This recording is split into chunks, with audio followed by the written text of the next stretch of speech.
Hello everyone, Praveen Kumar इस this side. आज के इस वीडियो के अंदर हम लोग मल्टीपल मेजर्स को एक पीबीआईएक्स से किसी दूसरे पीबीआईएक्स में कैसे मूव करना है वो सीखने वाले हैं। और अगर हमारे कई सारे मेजर्स हैं और हमें एक साथ में डिलीट करना है वो हम लोग इस वीडियो के अंदर सीखेंगे। तो सबसे पहले मैं आपको डिलीट करना बता देता हूँ और मैं आपको अपना मेज़र दिखाता हूँ। सबसे पहले तो मैं अगर एक्सपेंड ऑल करूँ तो देखिए ये कई सारे मेज़र हैं। तो कुछ हमारे इस टेबल के अंदर हैं, कुछ डिफरेंट टेबल के अंदर हमें मिल जाएंगे। अलग अलग डिफरेंट टेबल के अंदर मेजर्स हैं। अब एक एक डिलीट करना बहुत हैक्टिक हो जाता है, तो मैं सबसे पहले आपको सिंपल तरीका बता रहा हूँ। हम लोग मॉडल व्यू के अंदर जाएंगे, जो भी हमारे मेजर्स हैं उसको हम लोग शिफ्ट प्रेस करके सेलेक्ट करेंगे इस तरीके से, और राइट क्लिक करके हम डिलीट करते हैं। जैसे हम राइट क्लिक करके डिलीट करेंगे, सारे के सारे मेज़र मेरे एक साथ में डिलीट हो जाते हैं। जो हम सिंगल सिंगल कर रहे थे वो हमारे एक बार में डिलीट हो जाएंगे। तो ये एक तरीका होता है डिलीट करने का। दूसरा, मैं चाहता हूँ कि मुझे जो मेज़र हैं उसको मूव करके एक फ़ोल्डर के अंदर लेके आना है। जैसे मैं चाहता हूँ कि ये जो कुछ मेज़र हैं इनको मुझे एक फ़ोल्डर के अंदर लेकर आना है। तो मैं सबसे पहले एक फ़ोल्डर मतलब एक फ़ोल्डर बेसिकली यानी कि एक टेबल। अगर आपको फ़ोल्डर बनाना है तो सिंपली सेलेक्ट करके ये मैंने कंट्रोल प्रेस करके क्लिक किया है, और मैं जैसे यहाँ पर देखूंगा, यहाँ पर आता है डिस्प्ले फ़ोल्डर। अब यहाँ पे जैसे मैंने लिख दिया मेजर्स एंड एंटर।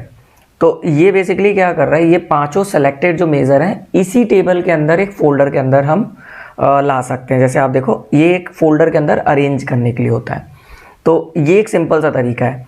लेकिन अब हम इसमें प्रॉब्लम ये है कि आपका सारा मेज़र उसी टेबल के अंदर रहेगा, उन्हीं को आप एक फ़ोल्डर के अंदर रख सकते हो।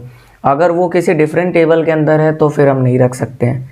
और जैसे मैं चाहता हूँ कि ये पाँचों मेज़र जो कि डिस्कनेक्ट टेबल 1 के अंदर है, और ये पाँचों मेज़र जो डिस्कनेक्ट टेबल 2 के अंदर है, और ये डिस्कनेक्ट टेबल 3, इन तीनों टेबल के मेज़र को मुझे एक सिंगल टेबल के अंदर रखना है या एक साथ में रखना है।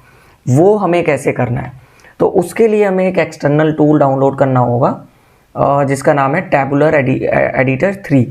इसका लिंक जो होगा डाउनलोड करने का वो मैं डिस्क्रिप्शन में दे दूँगा, तो आप वहाँ से डाउनलोड कर सकते हैं। और ये 30 डे के लिए ट्रायल पर पीरियड पे रहता है, तो आप फ्री ट्रायल पर यूज़ कर सकते हैं। जैसे सबसे पहले मुझे क्या करना है, मैं टैबुलर एडिटर पे क्लिक करूँगा। तो अपना पीबीआईएक्स ओपन किया मैंने और एक्सटर्नल टूल में जाके टैबुलर एडिटर पे क्लिक किया। ये ओपन होगा, ये अभी ओपन हो रहा है।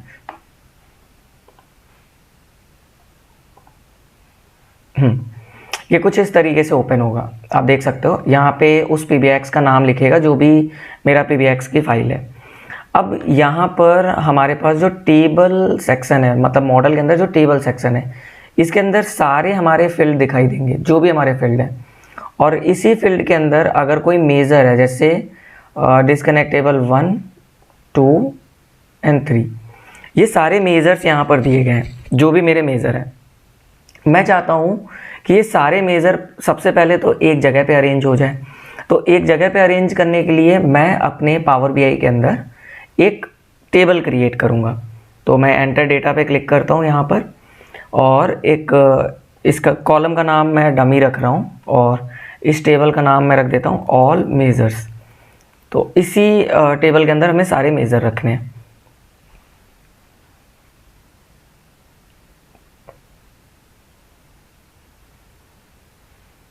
ओके, तो I think all measure name से ऑलरेडी एक क्रिएटेड था, तो मैं एक डिलीट कर देता हूँ। सबसे पहले मैं इसको कोलैब सॉल्व करता हूँ। हाँ, एक मैं डिलीट कर देता हूँ और एक हमारे पास रहेगा ऑल मेजर्स। तो ये मैंने एक अभी ब्लैंक टेबल क्रिएट किया जिसके अंदर एक कॉलम है डमी नेम से, क्योंकि एक हमें कॉलम रखना पड़ेगा। ये मैंने अभी डमी के लिए रखा हुआ है।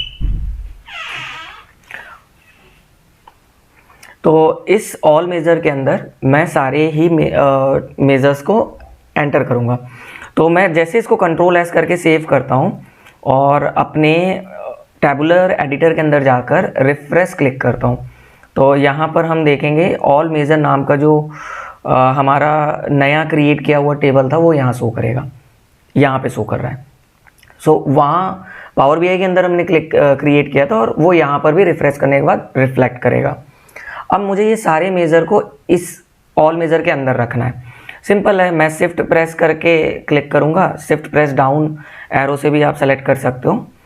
और ये भी है मेरा, तो शिफ्ट नहीं करना है, कंट्रोल प्रेस करना है। ओके, एक बार फिर से करते हैं। शिफ्ट प्रेस करके यहाँ तक सेलेक्ट कर लिया, फिर कंट्रोल प्रेस करके ये सारे भी सेलेक्ट कर लेता हूँ। जैसे मैं चाहता हूँ कि इन तीनों टेबल के जो मेज़र्स हैं इनको एक जगह पे रखना है मुझे। ये तीनों टेबल के मेज़र को मैंने सेलेक्ट किया, कंट्रोल एक्स किया, कट हो गया, एंड ऑल मेज़र के अंदर मैंने राइट क्लिक करके पेस्ट कर दिया। और जैसे ही मैं इसको सेव करूँगा, कंट्रोल एस, और पावर बीआई के अंदर जाके रिफ्रेश क्लिक करूँगा, तो आप देख सकते हो मेरे सारे के सारे मेज़र ऑल मेज़र के अंदर आ गए और डिस्कनेक्ट टेबल 1, 2 एंड 3 अब ये ब्लैंक हो गए। तो इस मतलब मल्टीपल मेज़र को आप एक जगह से उठाकर एक सिंगल टेबल में रख सकते हैं। अब मैं आपको बताने वाला हूँ एक पावर बीआई यानी कि पीबीएक्स फाइल से दूसरे पीबीएक्स में कैसे मूव करना है। जैसे मैंने एक नया पीबीएक्स फाइल ओपन किया है, ये आप देख सकते हो, ये अनटाइटल्ड है, इसके अंदर कुछ भी नहीं क्रिएट किया है, बट हम एक टेबल क्रिएट करेंगे। ओके, सो ये मेरा एक बिल्कुल भी न्यू पावर बीआई ओपन हो चुका है, फाइल ओपन हो चुका है। इसके अंदर मैं एक टेबल क्रिएट करूँगा एंटर डेटा से। इसका भी नाम मैं डमी रख देता हूँ और इसका नाम मैं रख देता हूँ ऑल मेजर्स। सेम नेम वही रख रहा हूँ, आप कोई भी नेम रख सकते हो, ये मैं एग्जांपल के लिए रख रहा हूँ कि मुझे इस टेबल के अंदर अपने सारे मेजर्स को मूव करने हैं। सो बेसिकली एक पावर बीआई पीबीएक्स फाइल से दूसरे पीबीएक्स फाइल में आप सारे मेज़र एक साथ में कैसे मूव करना है वो सीख रहे हो। सो यहाँ पर हमारे पास ये डमी टेबल बन चुका है। अब इसके भी एक्सटर्नल टूल पर जाकर हम टैबुलर एडिटर पे क्लिक करेंगे, तो दो हमारे पास टैबुलर एडिटर ओपन होंगे, एक टारगेट पीबीएक्स फाइल का, एक जो भी हमारा सोर्स पीबीएक्स फाइल है। तो ये अनटाइटल जो है ये मेरा टारगेट हो गया पीबीएक्स फाइल, इसमें हमें मूव करना है, एंड ये मेरा सोर्स हो गया। तो हमें सिंपली क्या करना है, सारे मेज़र को सेलेक्ट कर लेना है। जैसे मैंने क्लिक करके और शिफ्ट प्रेस करके, कंट्रोल प्रेस होल्ड करके क्लिक करके सेलेक्ट किया, एंड देन कंट्रोल सी से कॉपी कर लिया, सिंपल। एंड यहाँ पर जिस पीबीएक्स में मूव करना है उसके टैबुलर एडिटर के अंदर जाना है और मुझे इसके अंदर पेस्ट करना है। तो मैं राइट क्लिक करके यहाँ पर पेस्ट कर दूंगा, सिंपल, ये हो गया। अब ये रेड कलर आ रहा है क्योंकि वो टेबल नहीं क्रिएटेड है जो मेज़र में यूज़ किए गए, तो वो तो हमें टेबल क्रिएट करना पड़ेगा, बट अभी मैं बस आपको मेज़र कॉपी करना बता रहा हूँ। अब जैसे मैं सेव करके इसको सेव करता हूँ और अनटाइटल के अंदर आके देखेंगे तो सारे के सारे मेज़र एक साथ में मेरे अनटाइटल पीबीएक्स फाइल के अंदर मूव हो चुके हैं। सो बेसिकली आपका जो काम था, एक एक मेज़र को 1 बाय 1 क्लिक करके कॉपी करके पेस्ट करने का काम था, वो एक बार में हो जा रहा है। सो आई होप आपको इस वीडियो में बहुत सारी चीज़ें सीखने को मिली होंगी। मिलते हैं अगले वीडियो में किसी नए टॉपिक पर।